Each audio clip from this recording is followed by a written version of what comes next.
Matapos lagdaan ng Pangulo ang Executive Order 114, inatasan ng iba't ibang ahensya ng gobyerno na umaksyon bilang suporta sa programang Balik Probinsya. Ayon kay Department of Agriculture Region 3 Director Crispulo Bautista Jr., may mga programa na ang ahensya na maaring ma-avail para sa mga nais magbalik probinsya. Yung ating regional program, kung gusto nilang magsaka ng palay, ng high value crops, ng corn, mayroon tayong mga ayuda na pwedeng ibigay sa kanila. May mga pautang din ay binibigay para sa mga nais magsimula ng negosyong may kinalaman sa agrikultura, tulad ng Survival and Recovery Assistance Program o SureAid. Mula sa maliit hanggang sa mga malalaking negosyo, may ayuda raw na ibibigay sa mapapabilang sa programa. Katuwang ng DA ang Land Bank dito.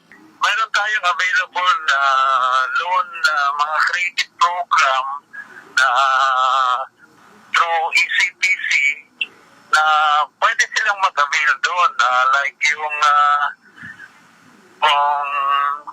SureAid natin na pwede silang makapag-avail ng 25,000 pesos for agricultural activities, 5 years to pay without collateral. Then kung entrepreneurs yan, parang business, up to 5 million pwede, 500,000 to 5 million, pwede silang makapag-avail kung gusto sila mag-start ng kanilang business na related sa agriculture. Para naman sa mga komunidad na gustong magtanim sa kanilang mga bakuran, may mga vegetable seeds na ipinamimigay ang DA. Ilan lamang daw ito sa mga inisyal na programa para sa Balik Probinsya program.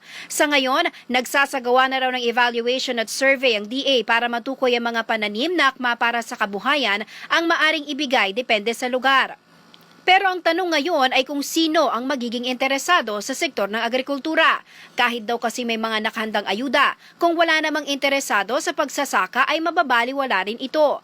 Positibo naman ang DA na mas lalago ang industriya ng agrikultura na mahalagang sangkap sa pagbangon sa gitna ng nararanasang krisis. Higit na kailangang palakasin ang sektor dahil maging sa mga lugar na pinagkukunan ng pagkain ng Pilipinas ay naharap din sa kaparehong pagsubok dulot ng COVID-19 pandemic.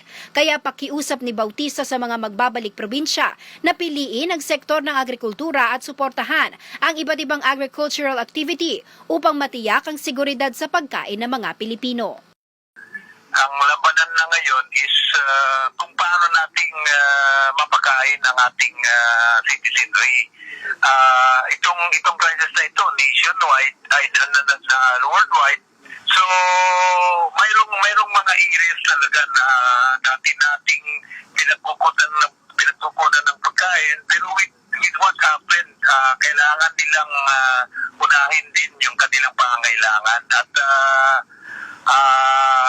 dito nakikita namin na kailangan talagang usbungin natin ang industriya ang sektor ng agrikultura.